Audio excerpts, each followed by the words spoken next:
Real Men Feel with Andy Grant encourages men to allow and express all of their emotions. Despite what you may have been told, all emotions do serve you.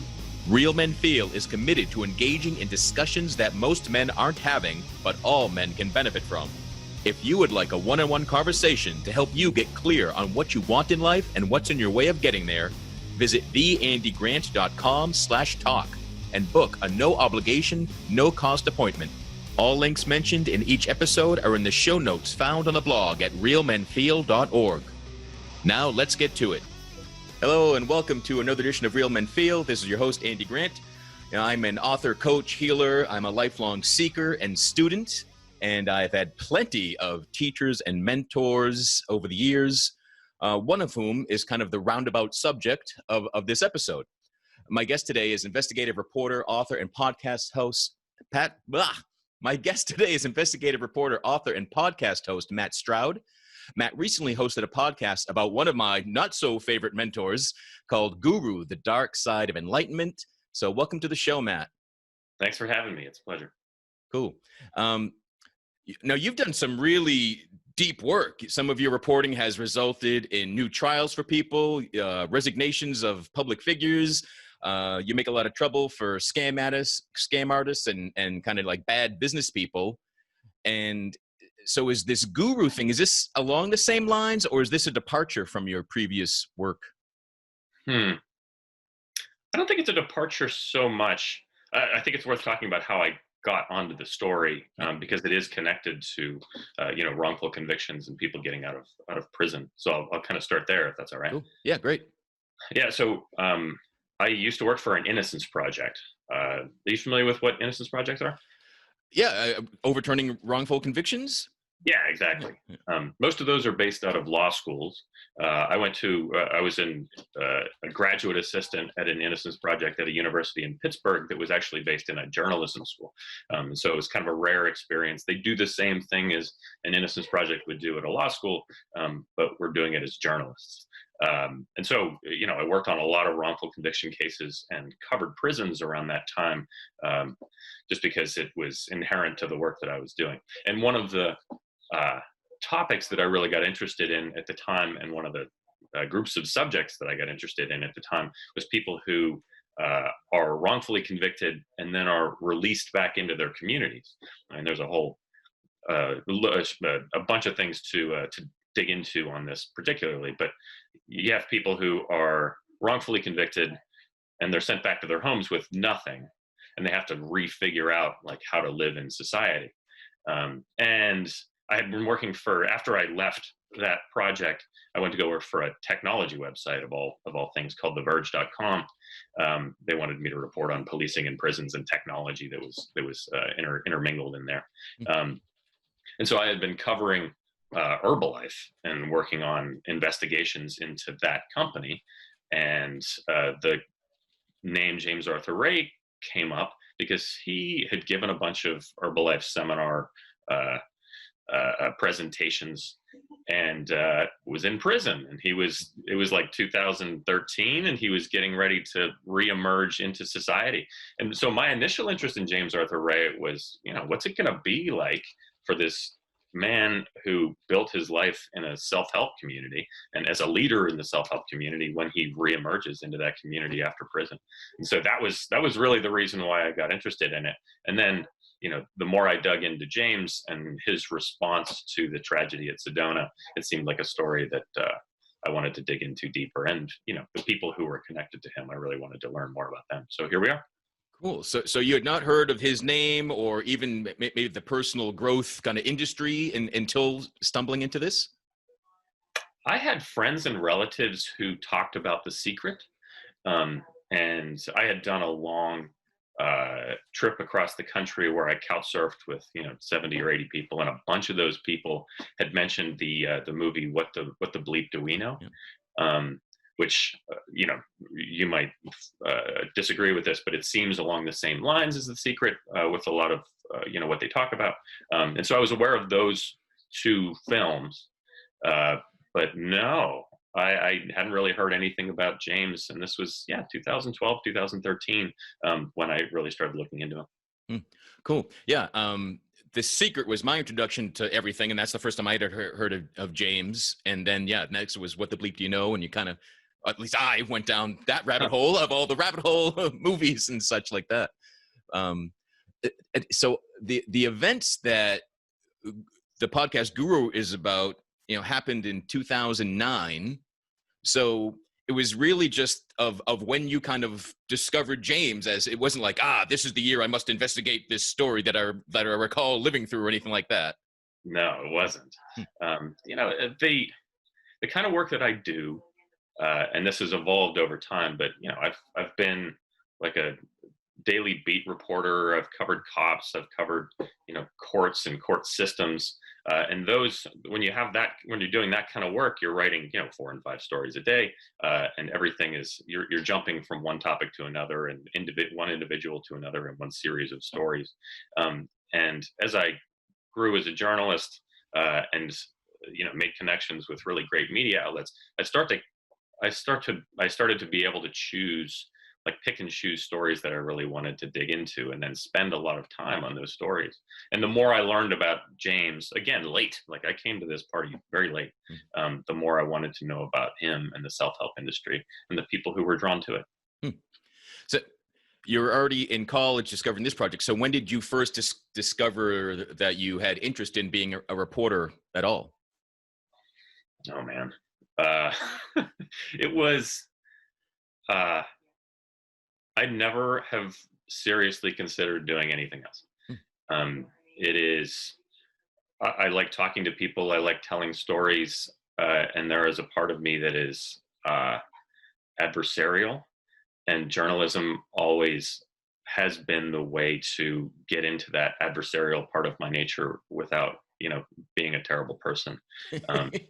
And, at least the way I look at it, the adversarial reporting that I do is adversarial towards people who have done wrong, and systems that don't function properly, and people who are dishonest and unethical. And so that idea, from the time I was probably 14 or 15 years old, seemed really appealing.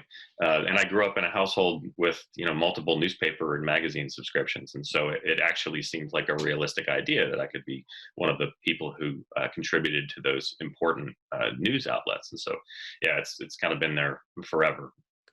So is that kind of what differentiates investigative reporting, this adversarial, I've got to dig up the truth kind of notion?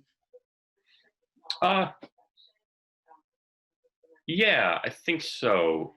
I think anybody who gets into reporting wants to find things that no one else knows, and report those things into the public. And so I would be hard pressed to describe any reporter as not being adversarial. You kind of have to be for the job. But when you get into the profession, you have to decide what's important to you and where your skills lie. And some people are more adversarial than others, and there are reporters who are way more adversarial than I am too. So yes, I think it's part of the role. Cool. Your initial interest in a story about James was how he's going to, now that he's coming out of prison, and what's that life going to be like? I was thinking it was going to be kind of a fluff piece initially when I looked into it. Let's talk to this guy, let's get him on the record, and let's track him over time. What's it going to be like?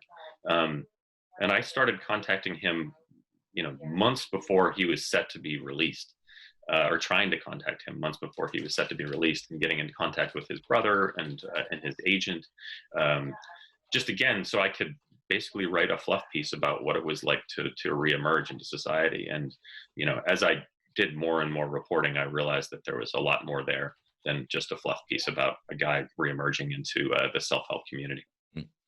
What did you come across first that made you think, oh, there's something else here? I had a conversation with Ginny Brown, and I became familiar with, I met her. I went up to Middletown. I talked with her and her husband. I started to look more closely at the project that they were starting, Seek Safely.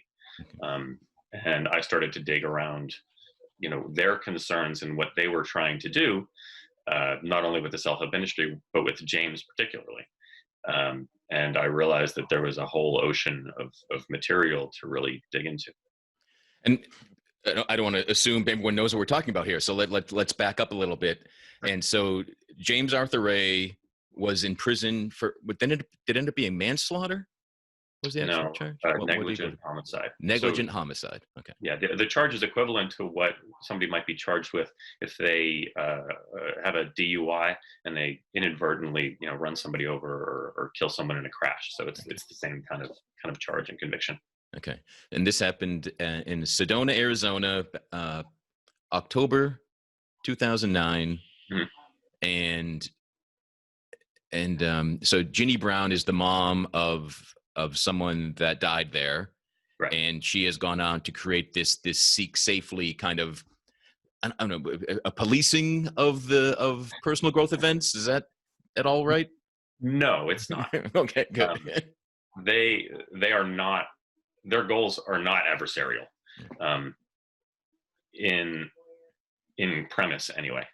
What they seek to do is they put together what's called the Seek Safely Promise, and the Seek Safely Promise is specifically for leaders in self-help to espouse principles like safety principles, very basic safety principles, such as, if I have an event that is going to involve my interpretation of a sweat lodge, I'm going to have emergency medical people on staff or on scene who can, help people, not suffer cardiac arrest or go into heat stroke.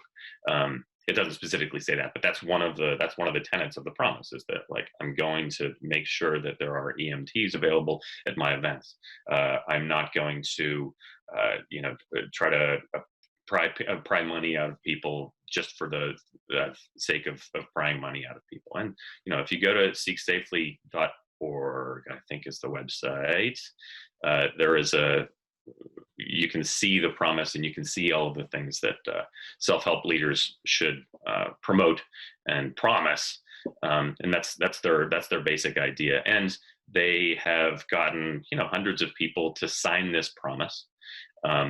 And so it's just an awareness organization. They realized pretty early on that it was going to be very difficult to police the self-help industry, as I'm sure you can understand. There are not many regulations, if any, regulating what self-help folks do. And so that's been a part of what they try to do as well. They've tried to pass legislation in New York that kind of sets some standards and requirements for people who go into self-help. But that's the extent of what they do. They don't actually police or pick fights, from what I've seen anyway. Cool. And just so I was involved with James by going to a couple live events in 2009, and I had friends that were at the Sedona event. And anyway, you ended up interviewing me for your podcast, Guru, investigating to this. And so, how did you find me? It was, I think it was you put out a tweet at the event in San Diego, right? I did a blog post about it once I got home. You did a blog post about the San Diego event. That's right. It was James' staff member that did a tweet when. Oh, that's right. What's his name again? I forget. Yeah, I don't remember. I have this. I'm sure. Yeah, this is. We tried to get this conversation is not an investigative piece. I want to make that clear. Anyway, so that's. Thank you for jogging my memory. You wrote a really insightful blog post about your experience in San Diego at a James Ray event, and that James Ray event was very controversial and like an important event in the timeline of Guru, because there was a woman named Colleen Conaway who committed suicide at that event, and you witnessed that suicide, and so that's why we wanted to speak to you. And you were, very thoughtful and played a big role in the show.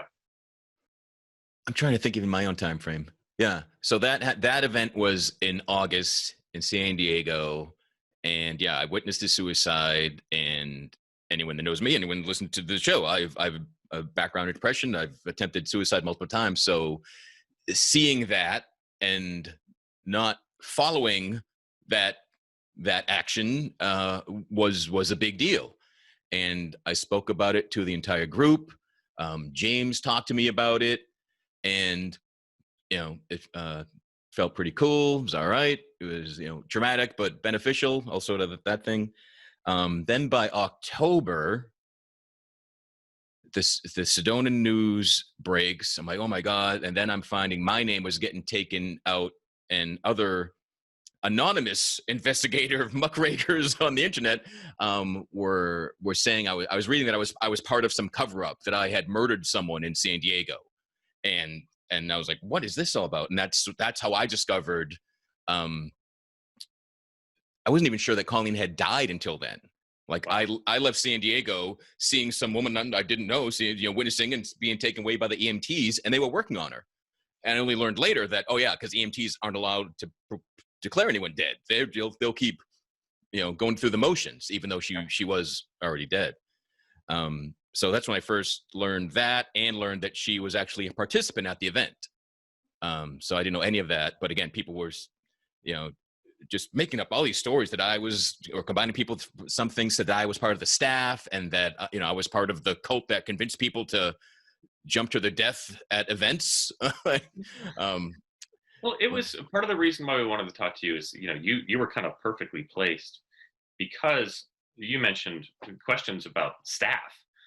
It was opaque who was actually on staff with James Ray, and what their role was, and what their role was, like in terms of, are they a 1099 employee or what? And how do they actually participate in the events themselves? And so being able to speak to somebody like you who actually went to a few of these events and was there, and this event was widely discussed afterwards, as you know, and so you were really well placed. I don't know.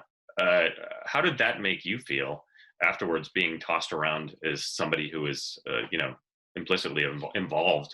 Oh, I felt horrible. And what was weird, I couldn't stop reading about it. Like, I was like, how do celebrities live? Like, and I would kept going, and I was reading comments, and yeah, I was in, like, I was hooked. And I don't even want to say the name. It was like this fake bullshit name. The guy didn't use his real name, but he's emailing me, and first he wanted to talk to me. I was like, no, I have no interest. And then he'd be nasty and accuse me of stuff. And then I ended up being in December of 2009, I was on Nightline and CNN. They both came to my house and interviewed me, and both shows aired their interview with me the same night. Wow. So it was just like, it was really bizarre. So then this guy, hey, I guess you're not a bad guy. I'm sorry. And like, do you want to talk to me now? I'm like, no, fuck you. But he just wanted, some interview on his blog about, and he was really someone that attacked all personal growth. Everything's a scam. Everything's bullshit. That was his attitude towards everything. I think it's okay to mention him. Is this Salty? Yeah, it is. Yeah. Oh, okay. Is he still around? Oh yeah, he's very much still around. Oh yeah, no. So it took me a lot to not ever visit that site again. So but no, I was, it was not pleasant. And can we talk about that? Can we talk about? Yeah. So there are. You mentioned when we were talking about Seek Safely, you asked if they were policing, and they're not. I think they try to, on their Twitter feed, they try to point out people who are egregious in their activities, and James is one of those people. But there are people like Salty who are, his name is Salty Droid, if you want to Google that. But he, as you point out, he makes an umbrella decision that, pretty much everybody in this industry is a scammer. And there are, what's his name? Steve Salermo, I think, is another one who wrote a book about this called Sham. And there are people who make that decision. They say, like, listen, everybody who's involved in this industry, anyone who is making money in this industry is a scam artist. And how do you think about that as somebody who, is a part of the industry? Yeah. I mean, any single product industry movement certainly has people that are doing wrong in it and are scams, but I've never been, I try all the different clients. Yeah, I've gotten something from everything. So my not being a fan of James has nothing to do with it being a scam. It's that, well, he killed people, and he personally lied to me, and everyone, and he left his people. He didn't walk his talk. That's what it was for me. Hmm. If he had continued to live his teaching, I think he would have been more welcomed back to society. I sure was never going to do anything with him, and I'm shocked that anybody was willing to. That really surprised me. I thought he was going to come out. Maybe there'd be a book and be this great resurrection story, but I'm like, I didn't see that in anything he said or shared. I didn't get. I've discovered what I did wrong, and I didn't see any of that growth in him. But I also wasn't looking for it. I wasn't. It was just. It would when it popped up my feed. I wasn't. There was one point early. He actually reached out to me on Facebook or something, and I was like, yeah, yeah. And I honestly can't remember if I replied or not, but I was just, I did. Yeah, I'm all over the place because if I saw him from The Secret and I didn't like him, but he had he was the most ready to succeed based on The Secret. I read The Secret, December like 2008. You read the book? Yeah. Yeah. Huh. Yeah. I didn't know it was a movie.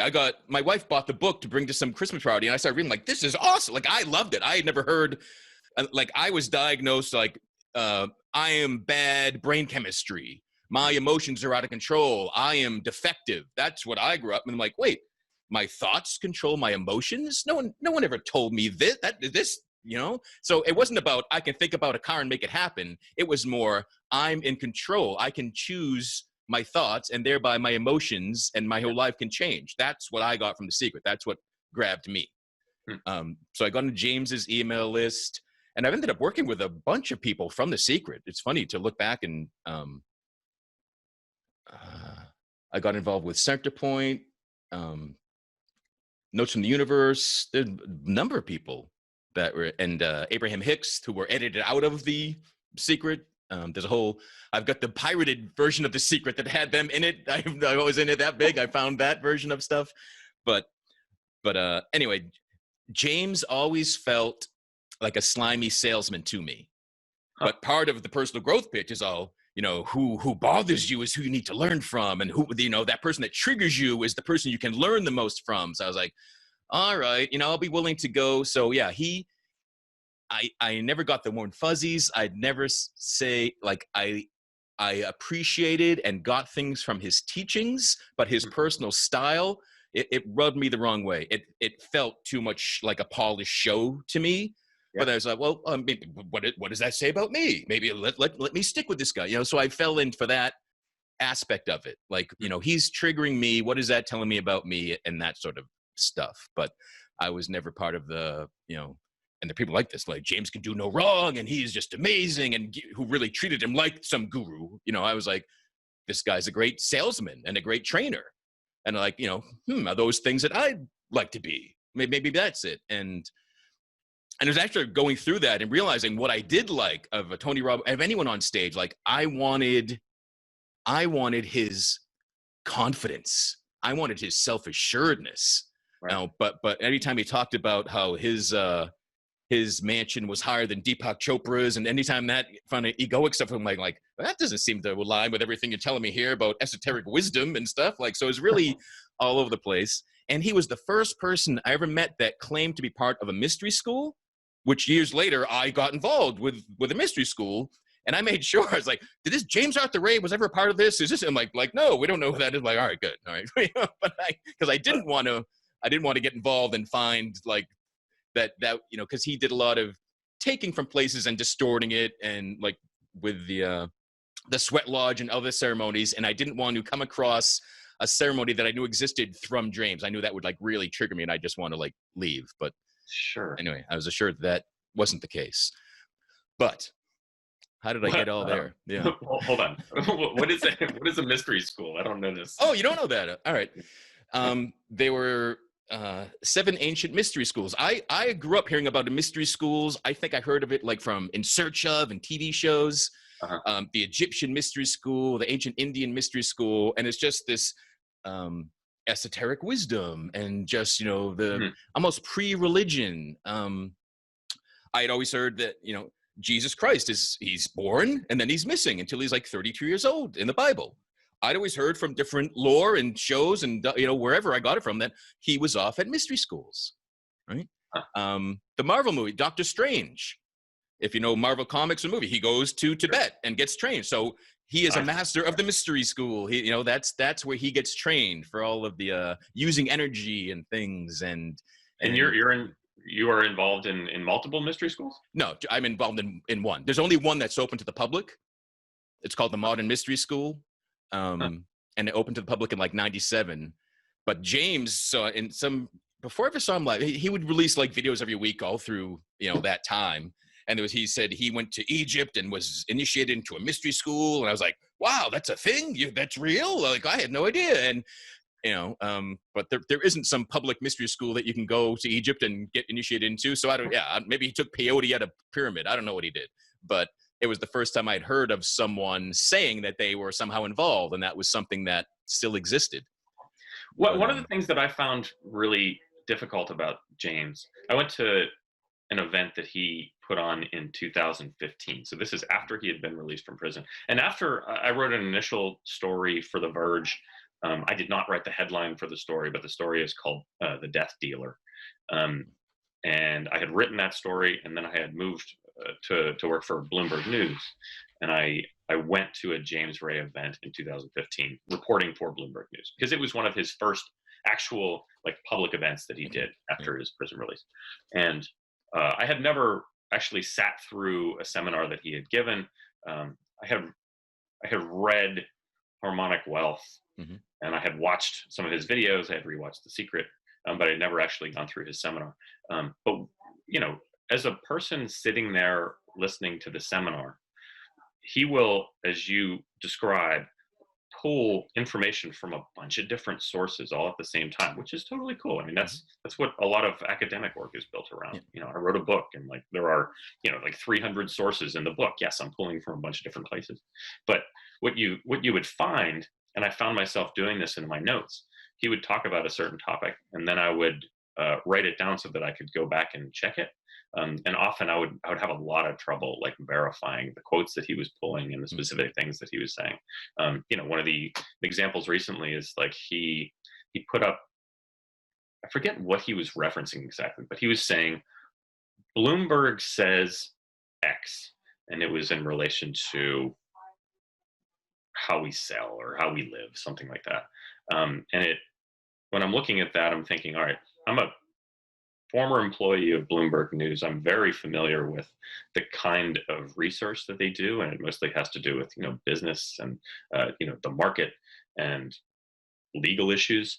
And I have never heard of a survey that they would do that would be applicable for somebody like James Ray talking about his own work and self-help.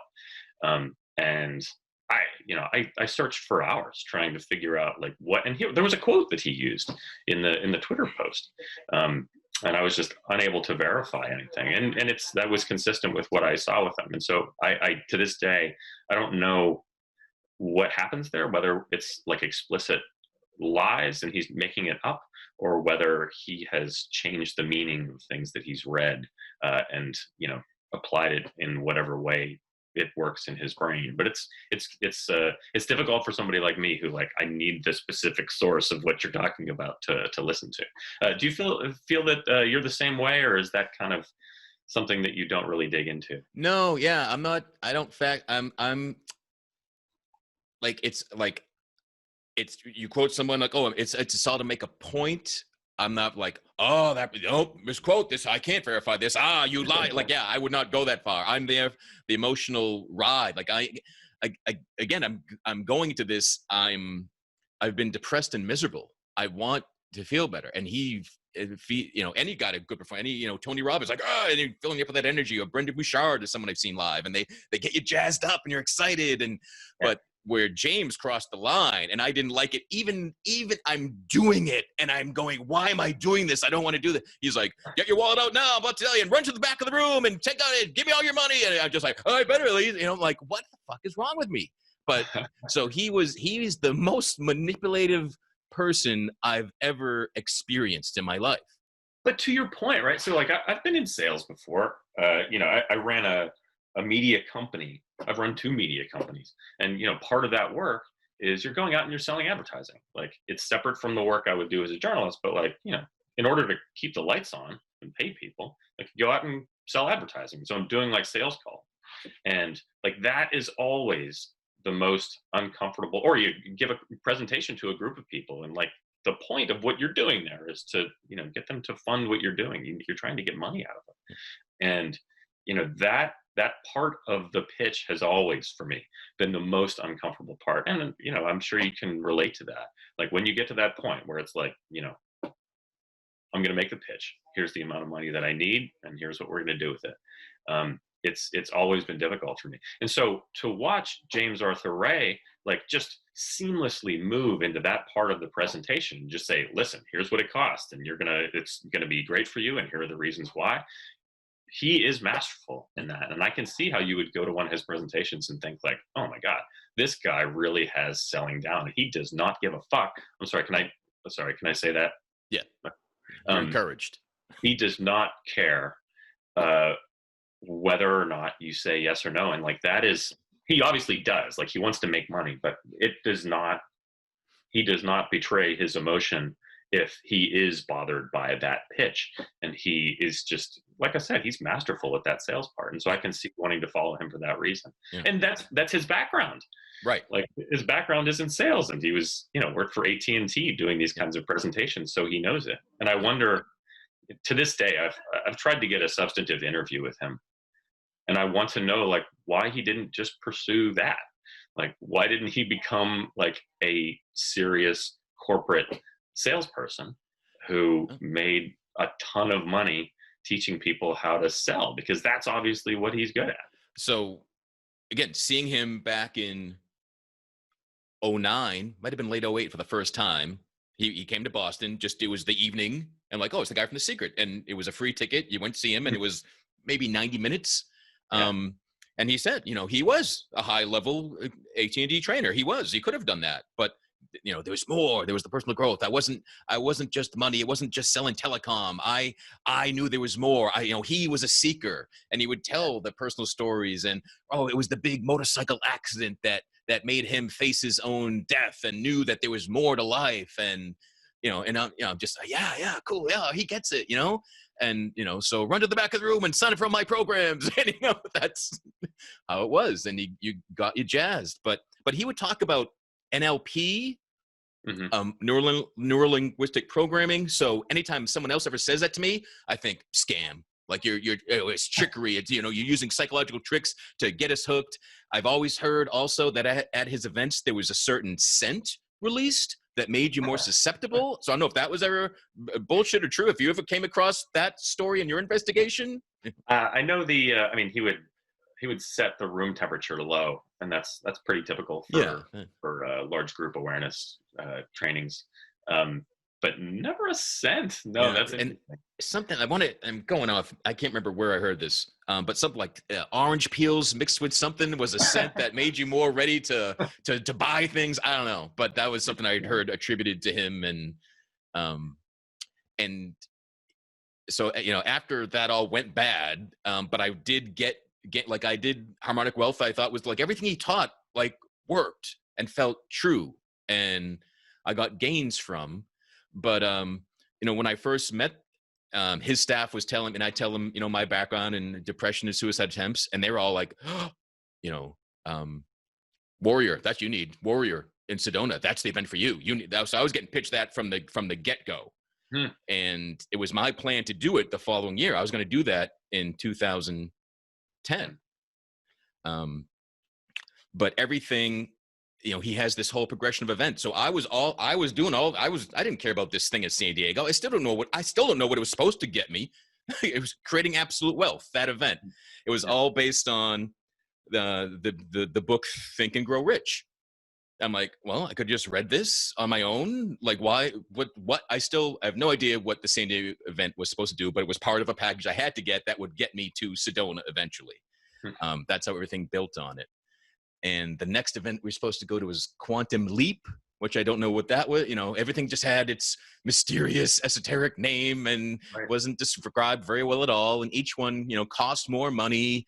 and it was investing in yourself. You're proving, that kind of stuff they would tell me, and it's definitely like it's proving you want to live, and you're claiming life, and investing in yourself is the best thing you can do. Which again, all that's true. But if what you give me is a crock of shit, then that's where it falls apart. And if you're selling me one thing, but you're living something else, that like he had been on Oprah a few times by now. I'm going to say there definitely was a cult of James, but it wasn't that everyone that went there was part of the cult of James. Right. Like he had this playboy attitude by San Diego.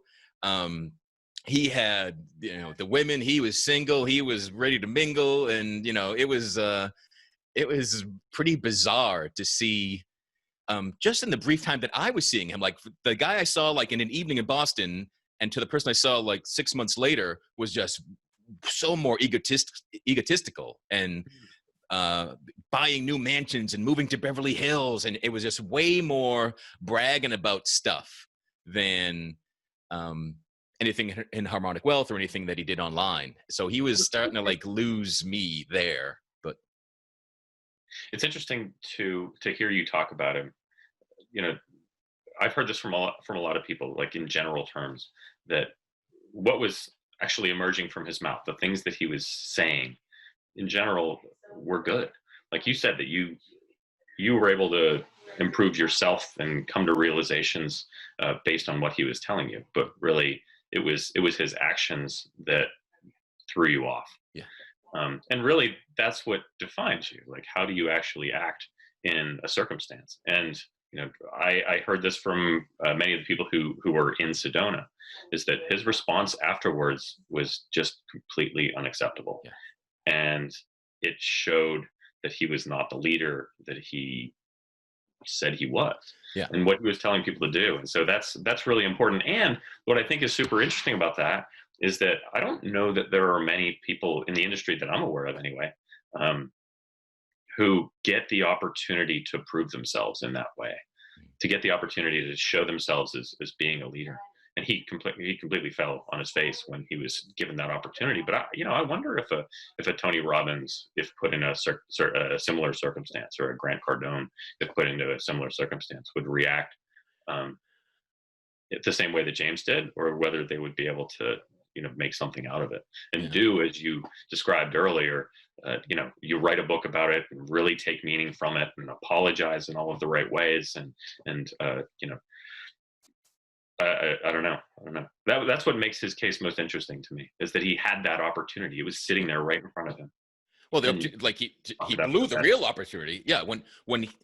So Sedona, things go bad, accidents happen. You're like, I get that. But when he left, like, you're dead to me forever now. Like, that's way too far. Like we're family.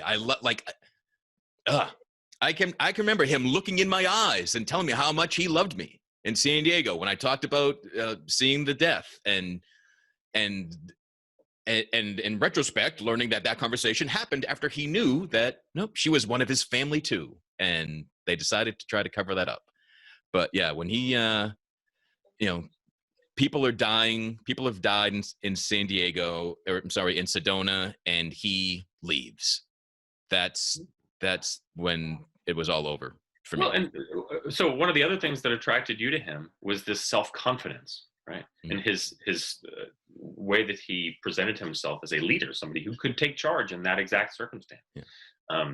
And so, like you could picture a great leader, somebody who was truly self-confident, who truly felt that, they could make decisions that would better people. He could have shown that in that circumstance, and he just did not. And just, I mean, it's in your podcast, and I forgot how much I hated it, but play full on, and how many times I heard that in Guru, and it was triggering again to hear it.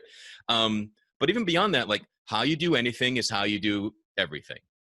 And that was another common thing. And we did all sorts of little games in San Diego. And each time we'd announce them, we're like, oh, I don't want to do this. Oh, crap, I got to do this. I'm like, oh, man. So I'm like, oh, I don't want to do anything. Like, oh, so I was getting lessons. But then, again, he failed his ultimate lesson. He was, he gave into fear. Like, that was a scary thing. And he bolted. And he's telling us all, he's making his millions. He's making his following based on do what you're afraid of. Like, face your fears. It's be of service. Like, you feel better when you help other human beings. Like, all these things that I live. And like, wow, that first came to my ears from James. And it was really a trip to listen to the show. And like, I was, because I was part of a civil, I was on, 2 news shows about it. I was part of Colleen Conway's family sued James for wrongful death over her suicide. So I was deposed, and this is like a story that just felt like it was never going to end. That's probably still. Yeah, right. We're still talking about it. I keep thinking it's done. But again, there is so much to unpack. It's just so bizarre. But the podcast landed July 1st. July 1st is my birthday. And I'm like, oh, well, this is interesting. Well, I'll listen. And the first episode opens at an event that me and my wife Lori are at, and I was like, oh my god, like I wasn't prepared to be so immersed. And my podcast is people talking to each other. I realized I don't listen to true crime stuff. I don't listen to the reenacted, like, really produced stuff. So I was really taken aback, and then James spoke, and it fucked me up. And I was like, 10 minutes, I'm like, all right, I can't do this. This is just too freaking off-putting. Yeah, it really bothered me. Because there's at least a year, maybe a year and a half, that I would listen to James. I had bought these audio meditations of his voice. You're supposed to do it every day for an hour, and and even that wigged me out because I didn't like his voice. And I'm like, oh, I gotta, the resistance I'm feeling, I must push through this. But I just never liked it. But so then the end of the day, and I'm telling my wife, like, oh, I tried to listen to that podcast, I just couldn't. And then I look at Facebook, and there are 5 people saying happy birthday that I all met from James events. And I was like, wow, like how, like this still impacted my life in so many ways, and still there. Like, yeah, I'm in touch with at least 3 people that survived the Sedona event.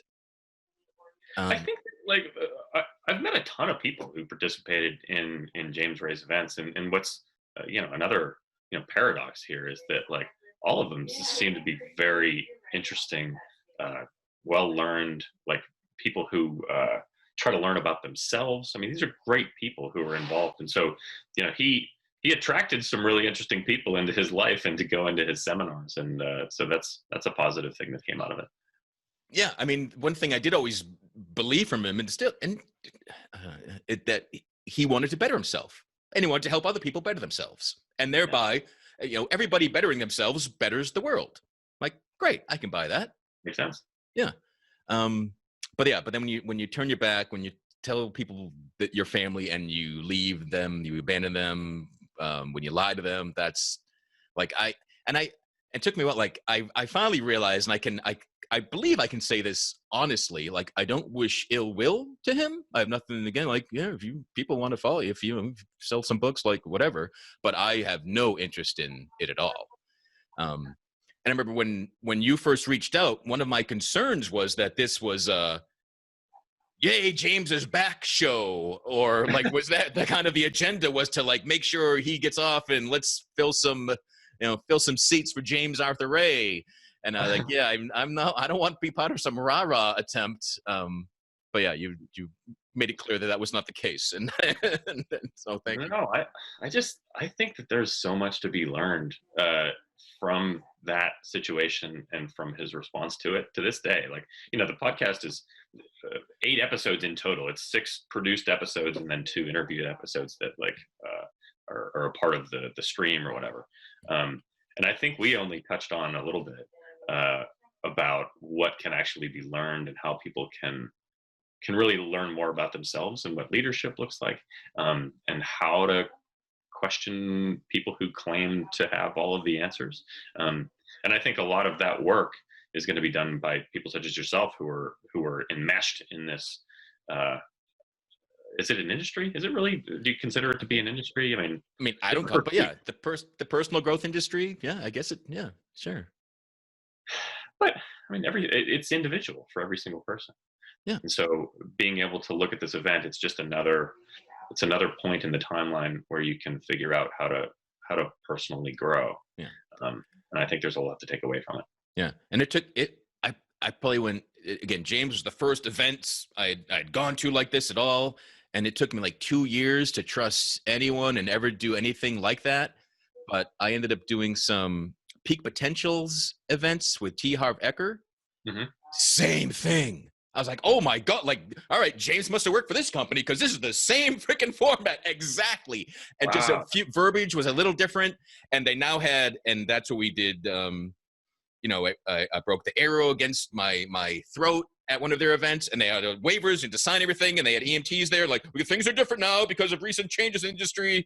It's like, oh, okay. And yeah, they talked open, and I asked that staff, I'm like, did James Arthur Ray work for you ever? Like, no, I know, but they, he's gone to events, people learn and trade experiences, but the exact same setup, just the same long days. I've never been to an Anthony Robbins event, so I don't know if they're all just, well, I don't know who did it first, who's modeling who, but just the long days, the cranking music, the same verbiage, quantum leaps and metaphysical stuff sprinkled in with just, perhaps misquoting people, but it was just the same thing. They did acknowledge that we're doing things safer now because of past events. And I actually in 2010, no, where is it? 4 years ago. So just 4 years ago, I did a sweat lodge, and it's with the Mankind Project. So it was this men's initiation and men's work, and I went into that kind of cocky, and because it's a personal growth event, but it's just men, and that made it different. It was like really surprisingly powerful. But we're about to do a sweat lodge, and it's the first time I've never done one, and I'm like, and I'm looking at it, and I'm looking for what I think went wrong, and I'm making sure it's not plastic, and it was really all animal hides. It was really Dakota Native American tradition, I'm told. I'm like, all right, and I was like, I didn't want to scare other people that didn't know anything, but so I got to the guy in charge and just kind of mumbling to him like, look, I know people have not made it through these, and they go bad, and like, can you assure me that we're cool here? And he's like, I know what the event you're talking about. I know what they did wrong. And he was pointing to me with this, there's nothing to be toxic. There's nothing fumes. There's no plastics here. We're just going by the ancient ways. And I've been trained by the Dakota. I'm like, all right. And I'm like, but then people overheard, and like, people could die. What? And started like, no, that's not what I wanted. No. And I was like, and so he had to make more of a talk to everybody. But it was a fantastic experience. And it was talk to me about it. So how many people were in the sweat lodge itself? How long did it last? So it was rounds. It might have been like 45 minutes altogether. People could leave at any time, and some did. Yeah, short periods, but yeah, call them the grandfathers, which I'd heard terms from that. Did it feel like an endurance thing? Like, no. Is anybody saying like, you need to play full on? And... No one did, because that's already in my head, and because and that's why I know, like, if I had been in Sedona, I would have stayed there till I was injured, because I did want, and I would do that. And Jay, I'm sure it's part of the legal defense, and like, he didn't tell anyone, but like, there's a look. You want the approval of your teacher, no matter what that level is. So, but that was there, but there was no one like that. Anyone could tap out, leave whenever they wanted. You just man out, and people moved and let people go. There was no shaming. There was nothing like that. You're in full control. I wanted to stay to the end, because I want to stay to the end of anything I do. But yeah, it wasn't so. I'm like, and they're like, all right, last round. I'm like, oh, good, good, we can leave. So I could be exaggerating the 45 minutes. I really don't know, but it was not some all day, which is kind of what I feared. Like, oh, it was like, how many hours are we in this thing for? But that's really not the case. It's more like, 10 to 20 minute rounds of bringing new rocks and adding some steam and just take it in.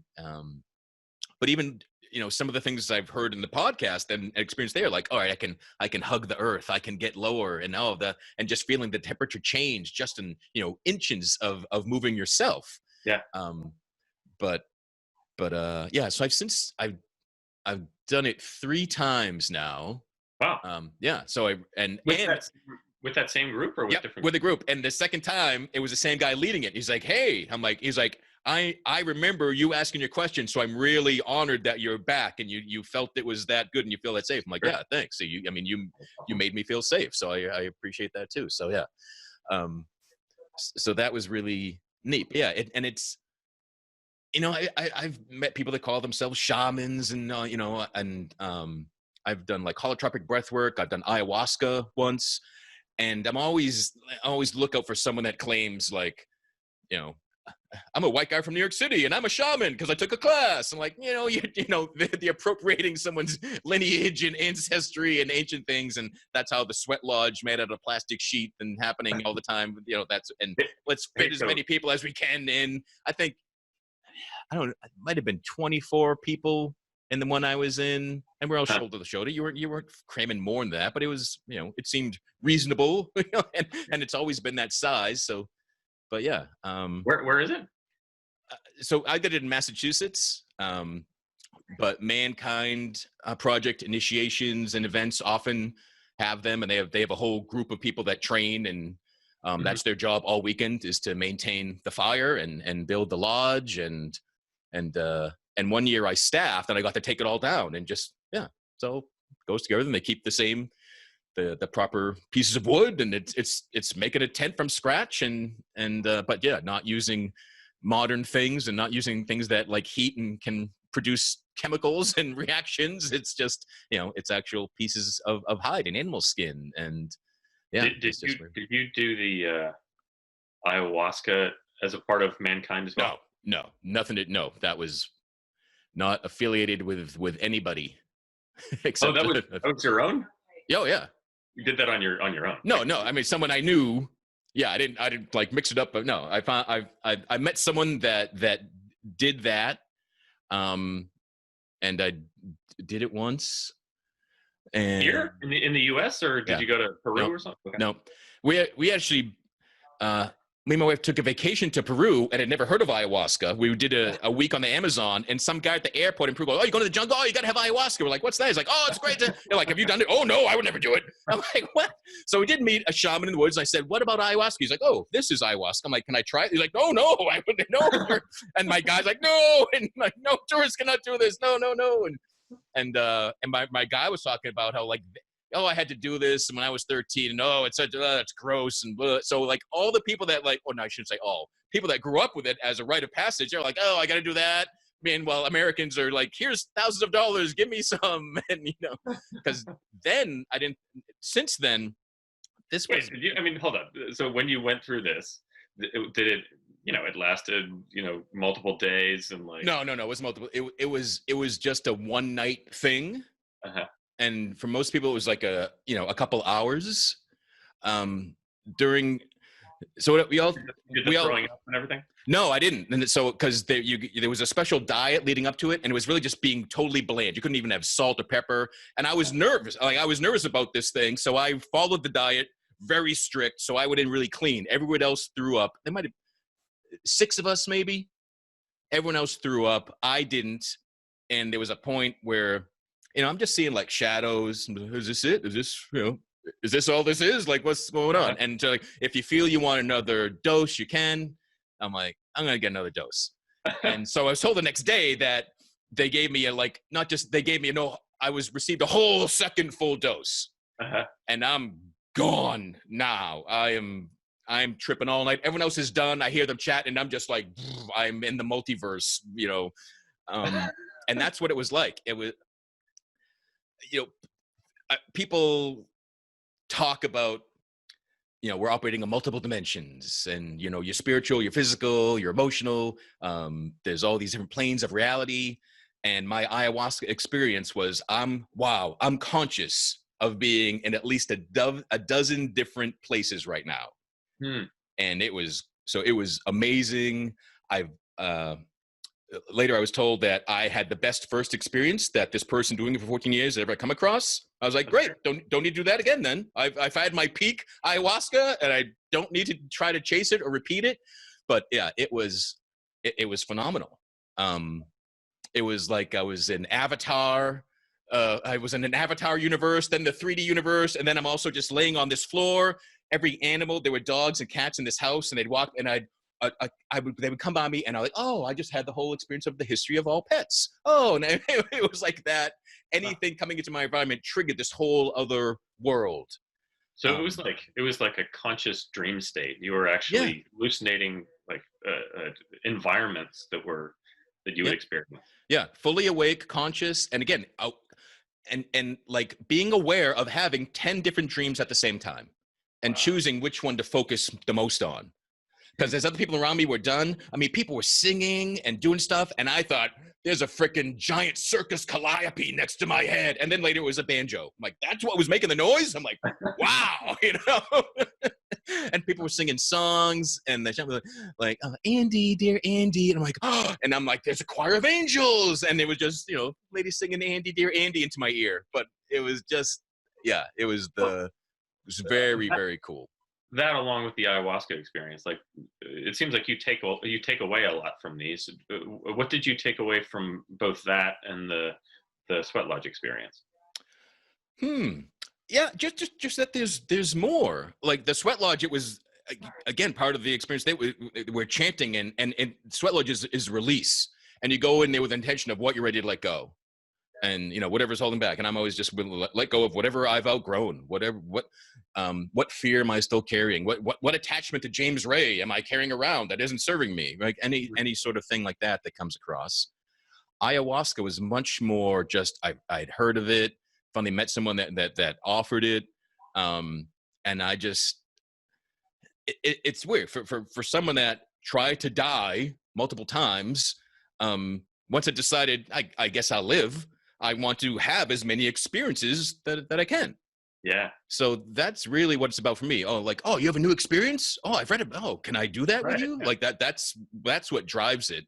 It's not, and that's what's, you know, and James and his staff would try to sell it. Here's everything that's wrong with you, Andy. And this is the one thing that will fix it. And it hooked me, and it also upset me. And maybe that was part of what, you know, why they wanted to do that. Like remind you of what's wrong, but also keep you coming back for more. Whereas other people and things that I've just successfully done and enjoyed just haven't had that judgment aspect to it. Well, so I wonder if that just comes from his background in you know, his father was a preacher. Yeah, he spent a lot of time in church when he was younger. Yeah, his parents were at the San Diego event. Were they? Yeah, they're part. Yeah, it was very bizarre. I think it would be worthwhile for me and for your listeners, I imagine. You know, I don't want to be completely negative on the industry as a whole. And you've mentioned on a couple of occasions that there are people who you've gone to their classes and seminars and have actually taken away good things from it. Mm-hmm. Who do you think is kind of like actual top of the industry right now who makes a lot of sense and practices what they preach? Brendan Bouchard. Have you heard of him yet? Mm-mm. No. Oh, big week-long events. Very much the Tony Robbins lineage of bigger and bigger. I've done his High Performance Academy, his Experts Academy, both week-long. But he has a series of different things and lots of videos, multiple books out.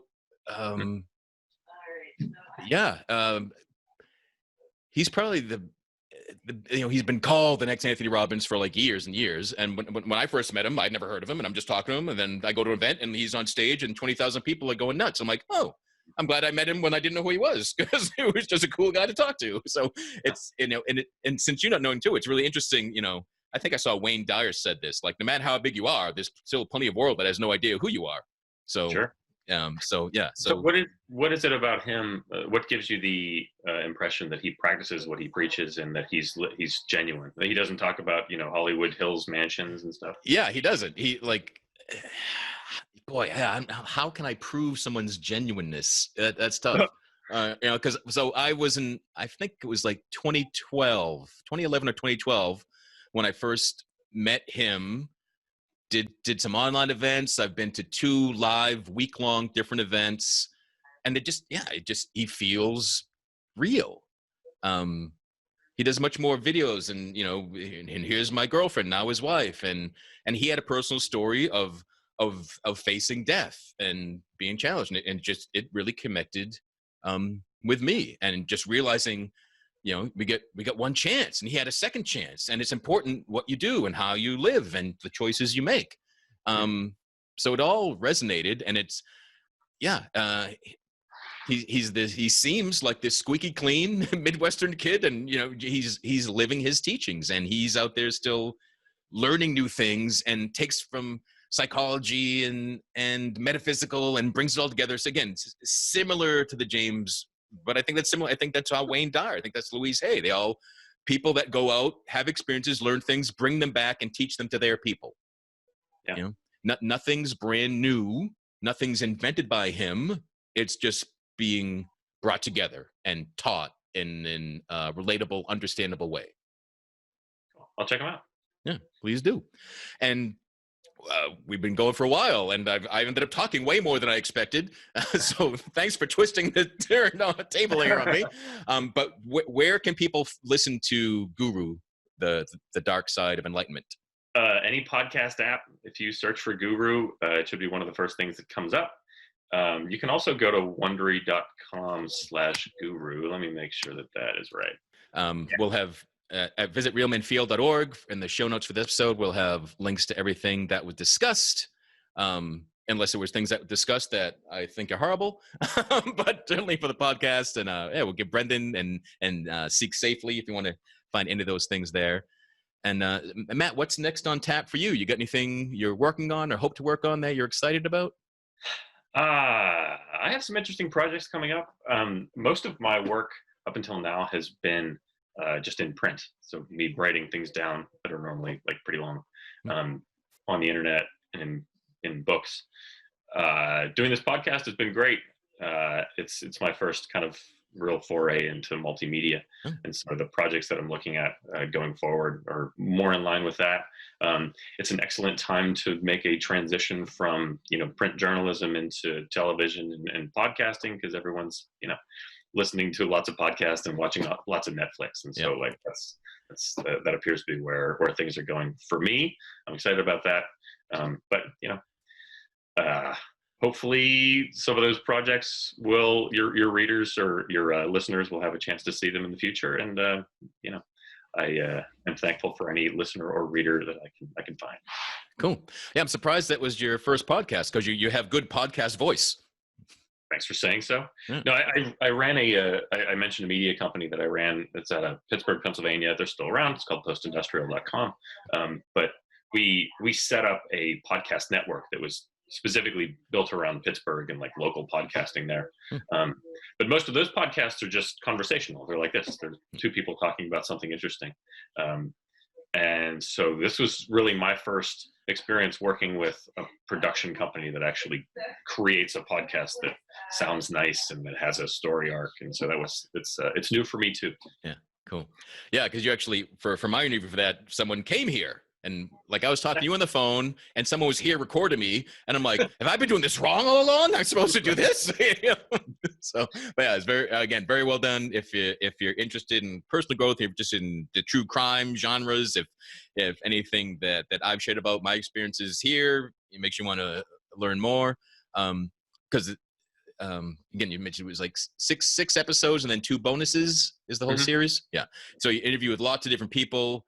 You will hear lots of James's teachings, and hear people that had good experiences, bad experiences, and when all said and done, I was impressed that it was well-rounded. It wasn't just the fluff piece that you might have thought it was going to be when you first started, and it wasn't just a hatchet job either. Right. Yeah. I mean, there's a lot to take in, a lot to learn. Let me add one more thing. So if you are a listener to Andy's show and you have tips for people who I should be looking into, or self-help leaders that are interesting to you that you think I might be interested in, just email me, stroudjournalism@gmail.com. That's me. And I'm on Twitter, just Matt Stroud, MATTSTROUD on Twitter. Awesome. Cool. So we can And I'm not sure turn you on to something good or turn you on to the next horrible story. I don't know what sort of response I want you to get. But yeah, thanks for your time, Matt. This is again, this is much like being on Guru. This has been more enjoyable and beneficial than I thought. It was not just, traversing past traumas or something like that. But so thank you for joining us. Thank you for everyone listening. And yeah, if you've got some stories you want to share, get in touch with Matt. If you've got something you want to share about your own experience with James, Arthur Ray, or anyone else, let us know. You want to be a guest, shout out. That's how it works. But thanks very much, Andy. Yeah. Until then, give us a share, a review, post, visit realmenfeel.org. If you'd like a one-on-one conversation with me anytime, visit theandygrant.com/talk. And thanks for your time. Thanks for your attention. I'm glad you're alive and you're still here. And be good to yourself. Bye. Thank you for listening to Real Men Feel. Contact us at realmenfeel@gmail.com. Join the private Real Men Feel Facebook group at facebook.com/groups/realmenfeel. Learn more about author, coach, and healer Andy Grant at theandygrant.com. If you enjoyed this episode, it would help us greatly if you gave a review wherever you are listening right now. It takes less than a minute and helps other people discover Real Men Feel.